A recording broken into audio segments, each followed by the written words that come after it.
acerca de temas económicos que llevamos a cabo la Asociación Internacionalista de Córdoba y Asociación Aleteia, que llevamos trabajando muchos años acerca de reflexión para la superación de una crisis de civilización en la que pensamos que nos encontramos insertos, ¿no? También muchas gracias al Círculo Cultural Juan 23 por la asistencia que nos viene prestando, de la que somos socios, el Círculo, por su colaboración en esta organización y en la celebración de los actos. Bueno, la primera sesión que realizamos de este seminario, que se llevó a cabo en el mes de enero, consistió en la presentación de un ideario internacionalista que pretendía ser una propuesta para superar dinámicas imperialistas en las que nos vemos insertos, de competencia, de fragmentación, que desde que existen desigualdades de poder están presentes, pero que se han visto incrementados por las dinámicas de competencia capitalista, ¿no? Y que subordinan a unos pueblos a los intereses de otros y convierten, por tanto, a unos seres humanos también en instrumento de otros, instrumentos de los que son considerados de alguna manera o de otra esenciales, ¿no? Pueblos, países, clases. Y el mes pasado, en el mes de febrero, la sesión del seminario versó acerca se tituló Economía marxista, planificación y mercado. Y al mismo tiempo se proporcionaron unas claves para la comprensión de lo que deben ser, a nuestro juicio, los ejes cardinales de lo que podemos llamar una economía de la vida, que supere las dinámicas de muerte hoy instauradas. En este sentido, no se habló ya, por ejemplo, del capitalismo como de propiamente una economía, sino como de una forma antieconómica o de capitalización o subordinación al capital de la verdadera economía, que no puede ser otra que la de la vida, ¿no? En este sentido se trata, y lo que se propone aquí, dar un giro copernicano y comprender como verdadera únicamente y por tanto solamente viable y sostenible la economía que afirma un orden solidario entre partes, respetando la singularidad de cada una de ellas. Y esa no es otra que la economía del cuerpo, expresado más ampliamente, la de la vida misma, para la cual la competencia entre partes supone la muerte, ¿no? Es más, ella misma es expresión de la superación del desorden, esta economía de la vida, de superación del desorden creado por todo sistema cerrado. En otras palabras, la única capaz de superar verdaderamente la entropía en la que nos entramos inevitablemente con el desorden capitalista, ¿no?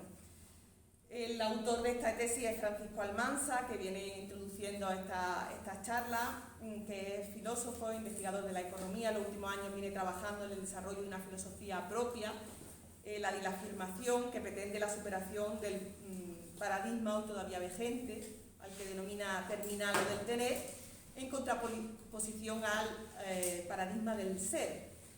Ha participado en numerosos debates y conferencias en los que ha ofrecido algunos avances de su pensamiento, así como reflexiones acerca de la encrucijada crítica de valores en la que nos encontramos, ¿no? Entonces le damos las gracias y le damos la palabra. Muchas gracias.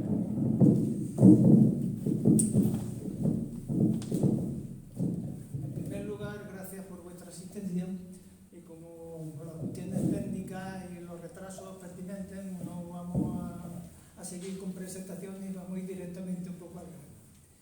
Se trataba de hacer la presentación mediante una imagen de pantalla, no ha funcionado esto, entonces lo voy a tener que leer, porque aquí viene una especie de declaración de principios de lo que viene sucediendo ya hace tiempo y ha culminado en la guerra que tenemos actualmente, ¿no? Lo importante de estas declaraciones es que son las declaraciones de los protagonistas desde sus inicios históricos. Hasta ahora son muy coherentes en unos puntos y muy incoherentes en otros. Como bueno, los seres humanos más o menos nos movemos por esas líneas. Y nos dice aquí John Adam, en primer lugar. Sí, de los Estados Unidos estoy hablando, ¿eh? Bueno, creo que se suponía, no sé si, pero estoy hablando de los Estados Unidos, del nacimiento de esa nación hasta, digamos, el momento actual. Dice John Adam, nuestra república pura, virtuosa, cívica, federada, vivirá para siempre. Gobernará el mundo y logrará la perfección de los hombres. Adam Jefferson, 1813. En ese momento se están creando los gérmenes ideológicos del imperialismo americano, que lo dicen ellos posteriormente. culminará en lo que yo llamo mercatotalitarismo, porque claro, conviene aclarar el concepto de totalitarismo, puesto que ha surgido precisamente del ámbito inglés-americano, anglosajón, crearon ese concepto, pero el concepto es interesado, ideológico, porque apuntaba solamente a una parte. Conviene aclarar un poco este concepto, lo daremos un poco más adelante. Mientras ellos decían esto, en ese momento se estaba dando, digamos, un etnocentrismo muy acusado en el mismo país, y además la esclavitud estaba en plena vigencia. Ahí vemos la primera contradicción entre una declaración de principios y los hechos prácticos que se están dando en ese país. A continuación nos habla Andrew Jackson, el séptimo presidente de los Estados Unidos, y nos dice: el cumplimiento de nuestro destino manifiesto es extendernos por todo el continente que nos ha asignado la providencia para el desarrollo de un gran experimento de libertad y autogobierno federado. Pues esa tierra enérgica, recién tocado con la mano de Dios, tiene una misión sagrada para con las naciones del mundo. ¿Quién puede dudar que el vasto y limitado futuro será la era de la grandeza norteamericana? Ya tenemos otros señores predicando por la tierra prometida. Seguimos exactamente lo mismo en esos años. La tierra prometida, en primer lugar, es la eliminación de los aborígenes que en ese momento estaban en ese país. Una limpieza étnica se llama hoy. Pues bien, pues la tierra prometida siempre, y el pueblo elegido siempre lleva a eso, a una limpieza étnica. Y por supuesto, sigue la esclavitud. A continuación, nos habla el secretario de Estado de Estados Unidos, Richard Holding. Dice: en la actualidad Estados Unidos es prácticamente soberano en este continente y sus órdenes son ley para los súbditos que se interponen entre sus límites, pues sus infinitos recursos unidos a su posición aislada hace que domine la situación y que sea prácticamente invulnerable contra todas las demás potencias. Reconocimiento explícito de su peculiar imperialismo. El imperialismo que lleva hasta Estados Unidos al principio no es igual que el que tiene Inglaterra o Francia o otros países, es de otra naturaleza. También ya lo iremos viendo durante esta charla. Nos encontramos con Wilson. Nos dice, en 1916, en la declaración: alzad los ojos para contemplar el futuro del comercio, e inspirándoos en la idea de que sois norteamericanos y tenéis que llevar la libertad y la justicia a los principios de la humanidad allá a donde vayáis, salid a vender productos que conviertan el mundo en el lugar más cómodo y feliz, y convertir a la gente a los principios de Norteamérica. Aquí aparece, digamos, ¿no?, precisamente el sujeto mesiánico, es el mercader, es el que lleva la palabra y los productos. Esta guerra tiene consecuencias precisamente de esto, de ese, digamos, espíritu mesiánico, de nuevo sujeto mesiánico que nace en los Estados Unidos, en la tierra prometida, y se ha convertido en el mercader del mundo. El mercader del mundo, precisamente porque domina todas las áreas del saber, todas las áreas de la praxis. Por eso le llamamos mercatotalitarismo. En 1948, 32 años después, o sea que tampoco es un periodo de tiempo muy largo, nos dice: tenemos alrededor del 50% de la riqueza del mundo, pero solo el 6,3% de la población. En esta situación no podemos evitar ser objeto de envidia y resentimiento. Nuestra tarea real en el periodo que se aproxima es la de diseñar una pauta de relaciones que nos permita mantener esta posición de disparidad sin detrimento de nuestra seguridad nacional. O sea que 32 años después, reconocimiento de que su felicidad y su comodidad no pueden ser compartidas. Está claro, ¿no? Se trataba de compartir eso, pero 32 años después se reniega a esto y se emplea ya una estrategia diferente. Eisenhower, 1953, nos dice: pese a nuestra fuerza material, incluso nosotros necesitamos mercados en el resto del mundo por los excedentes de nuestra explotación agrícola y de nuestras fábricas. Del mismo modo, necesitamos para estas mismas explotaciones y fábricas materias vitales y productos de tierras distantes. Este sistema debe basarse en la unidad de todos los pueblos libres, a Añade que para producir esa unidad el destino ha echado sobre nuestro país la responsabilidad del liderazgo del mundo libre. A partir de estos años ha sido la potencia que más dictadores ha mantenido en el poder. Son líderes del mundo libre, pero mantienen entre ellos, ¿no?, regímenes totalmente tiránicos. Por ejemplo, conocemos el caso de Pinochet, de Videla, de Suharto, de Fernán Marcos, Trujillo, Somoza, Palegui, Syman Rey, Mobutu Sese Seko, Franco. Ese era el mundo libre que ellos lideraban. Esa es la consecuencia de cuando un pueblo se mantiene, en primer lugar, se considera, ¿no?, elegido. Y en segundo lugar, hablaremos, digamos, no sé, de su manera como objetiva su libertad, a través, digamos, de una economía. Una economía que le llamo yo economía precisamente como negación del mercado, perdón, como negación de la vida. De eso ya ha hablado Rosa María.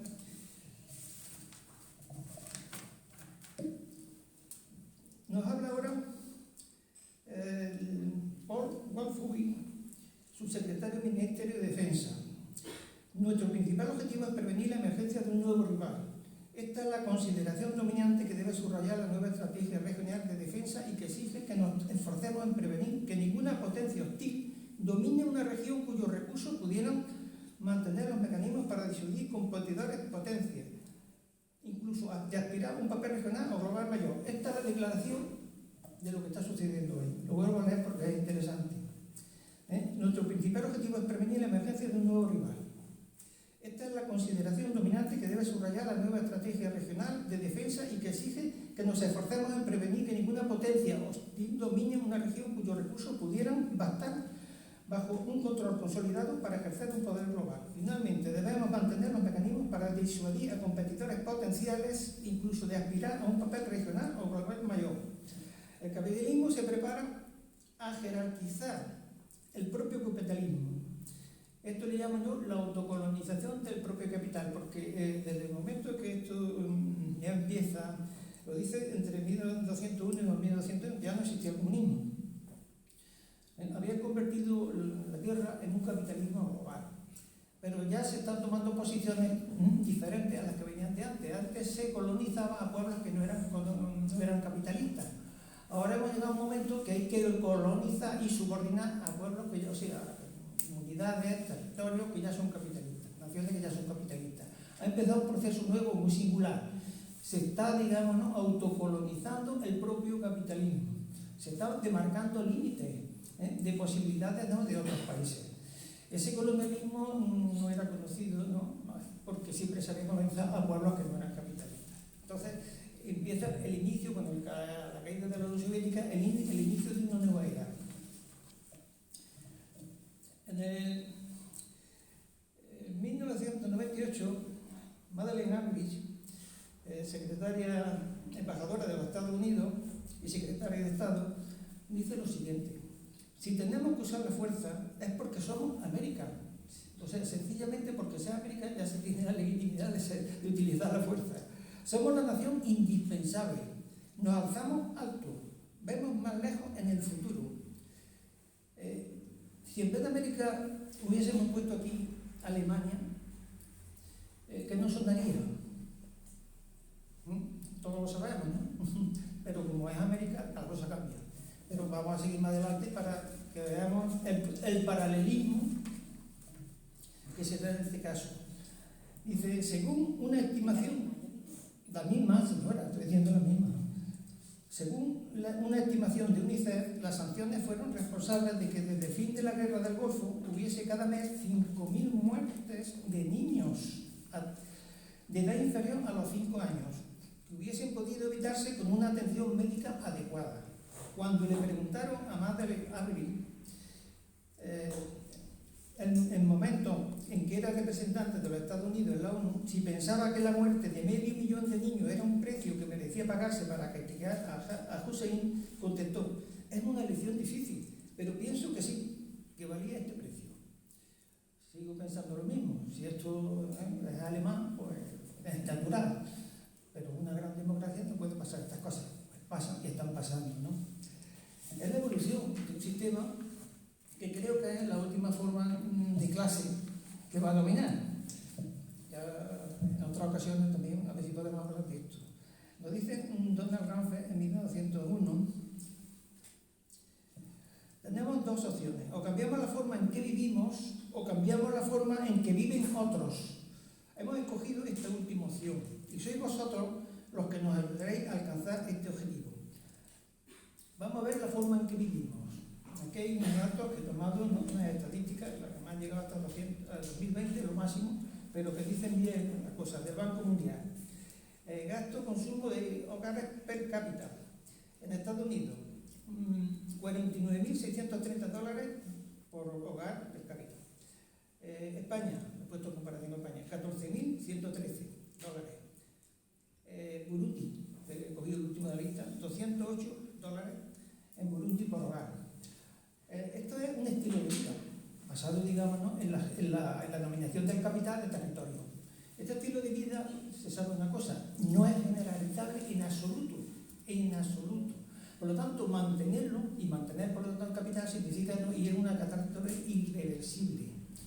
Se sabe que no es generalizable, pero se sigue actuando como si fuese tal. Y se sigue, digamos, utilizando como hacemos, ¿no?, para que aspiremos, digamos, a un estilo de vida, que no digo calidad de vida, que haga una distinción, claro, un estilo de vida que no puede ser, tiene muy perjudicial para la salud, tanto subjetiva o psíquica como para la salud física. O sea, que un estilo de vida es algo, entiendo, que tendríamos que definir más precisamente, pero en principio no es calidad de vida. El gasto militar.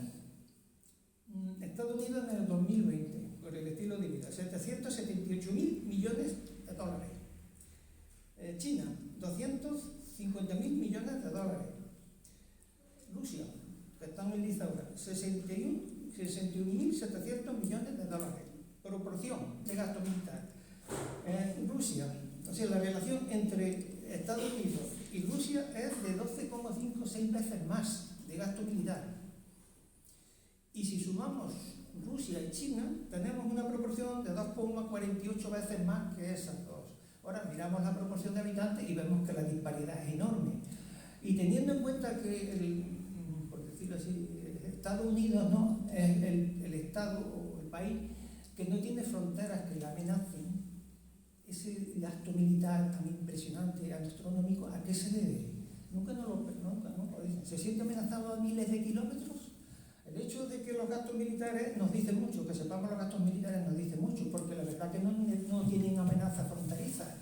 Somos el país más seguro, en ese sentido, tiene dos continentes, un aliado al norte y otro aliado al sur, y unos subordinados más abajo. Esos no son una amenaza. Otro gasto es de los hogares per cápita. Esto es gasto consumo. Esto es gasto, digamos, no es lo mismo, gasto en general. En Estados Unidos, $37.903. En España, 17.000. En Rusia, 13.321. En China, 5.548. En Pakistán, he puesto países grandes, también, con muchos habitantes, 3.986. Y en India, 3.966 gastos. ¿No? O sea, gastos por cápita, ¿no?, por hogar y per cápita.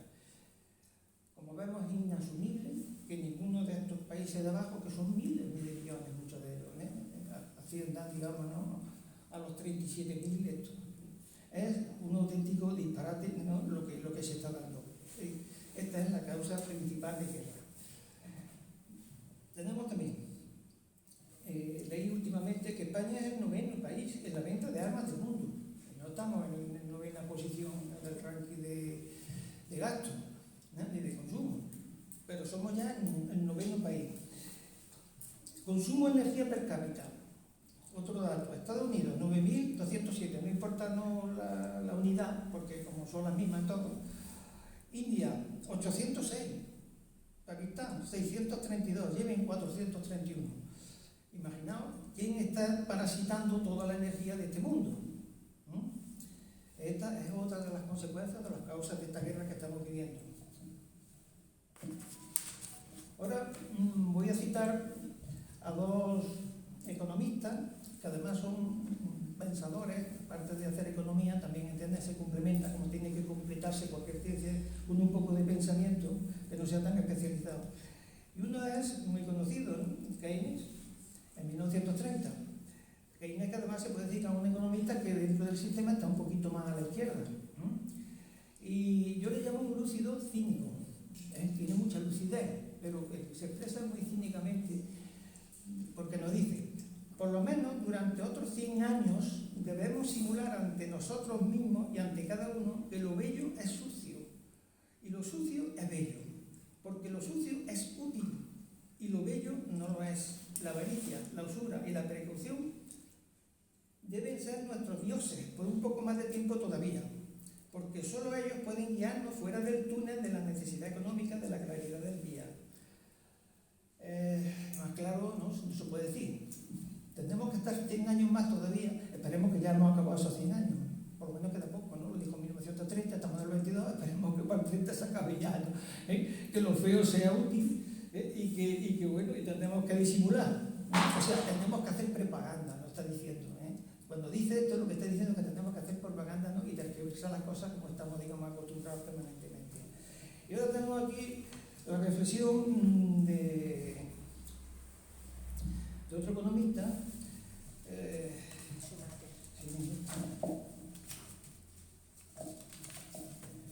se llama, lo pequeño es hermoso de Orri, se llama Tsumashi. Este economista nos dice, yo llamo que es el economista de la lucidez, nos dice: yo diría que hay suficientes pruebas para demostrar que tal definición es falsa en un sentido muy directo y práctico. Si los vicios humanos, tales como desmedida ambición y la envidia, son cultivados sistemáticamente, el resultado inevitable es nada menos que un colapso de la inteligencia.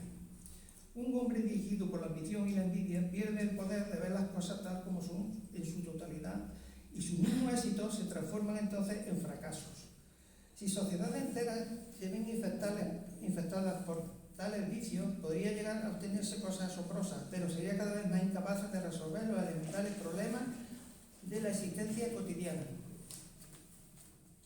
El Producto Nacional Bruto puede crecer rápidamente, pero no supone bienestar para la gente, que se encuentra oprimida por la creciente frustración, alienación, inseguridad, etc. Después de un tiempo, incluso el Producto Nacional Bruto cesa de aumentar, no por fallos científicos o tecnológicos, sino más bien debido a una parálisis deformante de no cooperación, tal como la expresada en varios tipos de escapismo, no solo por parte de los oprimidos y explotados, sino también por los grupos altamente privilegiados. Bueno, después de estas declaraciones ya hemos hecho una especie de y nos hemos hecho una idea de la situación actual, algo que tiene unos orígenes y que tiene una conclusión.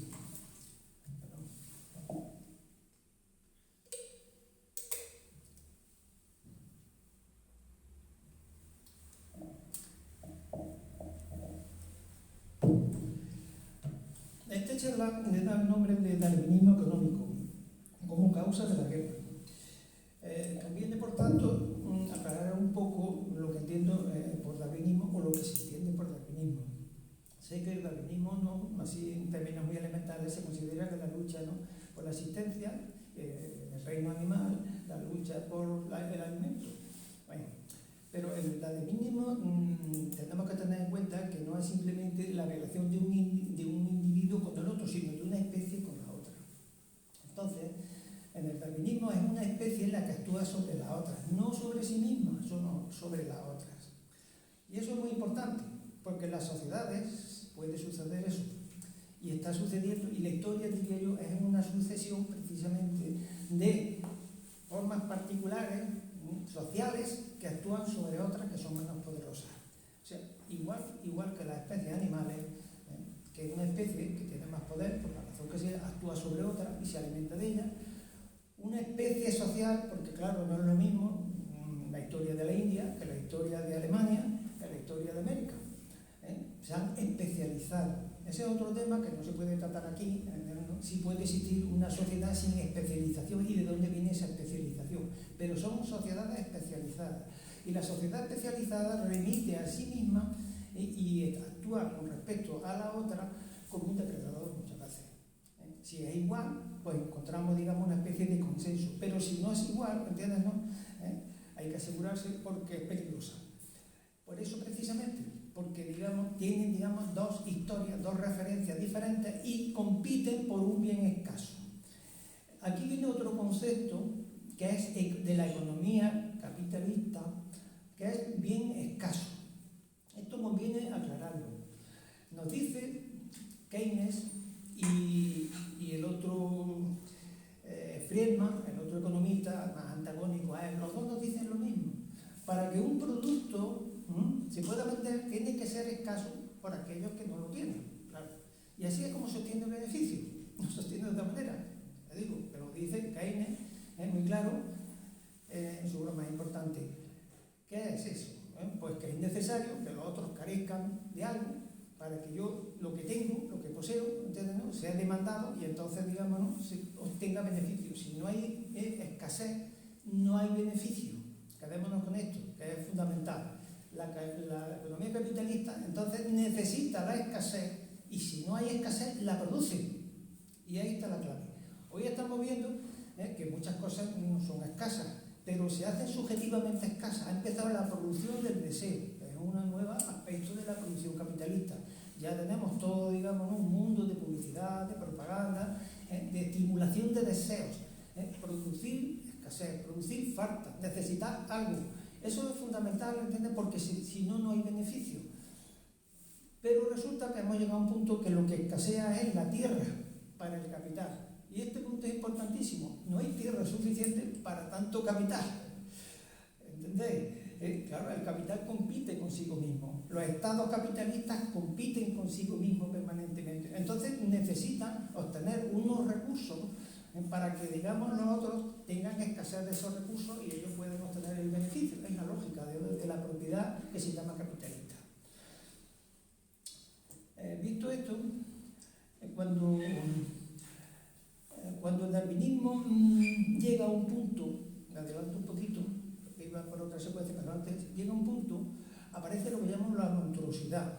La monstruosidad es cuando una especie se empieza a devorar a sí misma. Hay una especie de cuento o de leyenda en los Vedas, la literatura india, ¿no?, la leyenda, que es un león que no tiene nada que comer y empieza a devorarse a sí mismo por el rabo.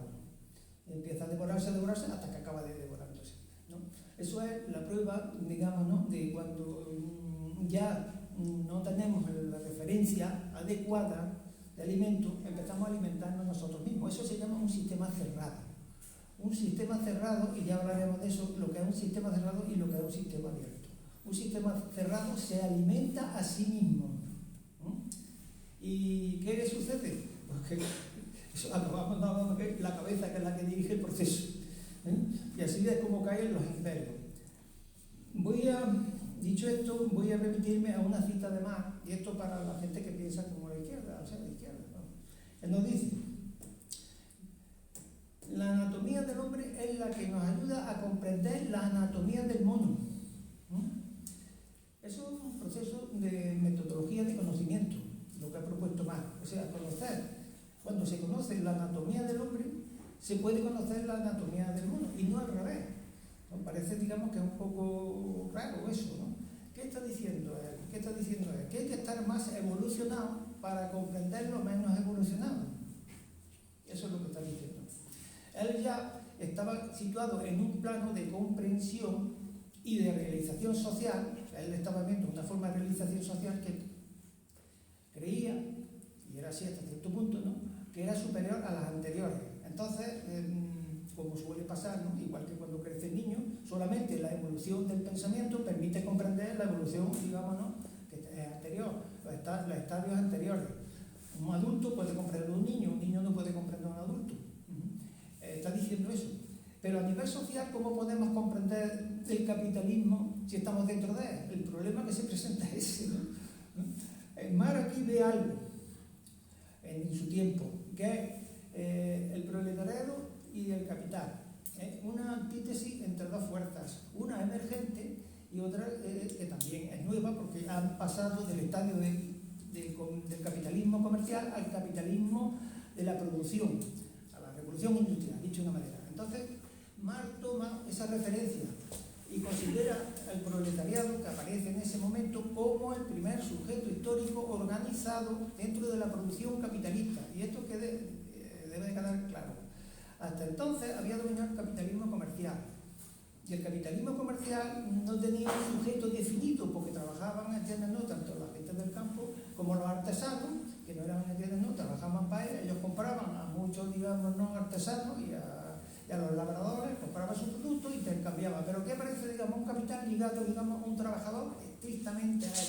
Una organización del trabajo diferente a las anteriores, el capitalismo industrial.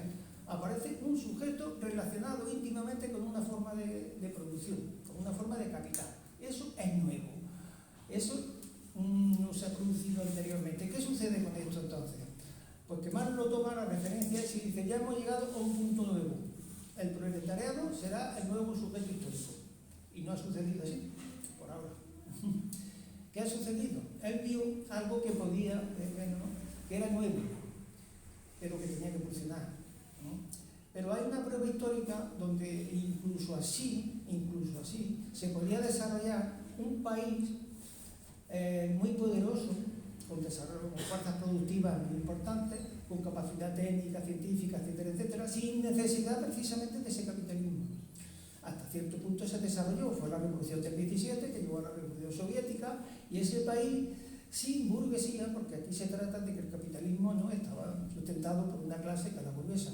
Sin burguesía, llegó, digamos, a ser la segunda potencia del mundo.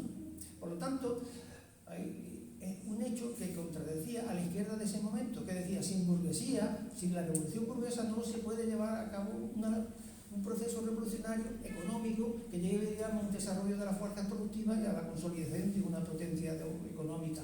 Pues no, falló. Esa predicción, precisamente de la izquierda socialdemócrata, se hizo. ¿Qué falló? En otras charlas, si tenemos que seguir ya lo hablaremos. Pero se pudo demostrar en principio que sin capital y sin burguesía se podía desarrollar una gran potencia. Tesis de la socialdemocracia que decía que eso no era posible. Bueno, pues fue.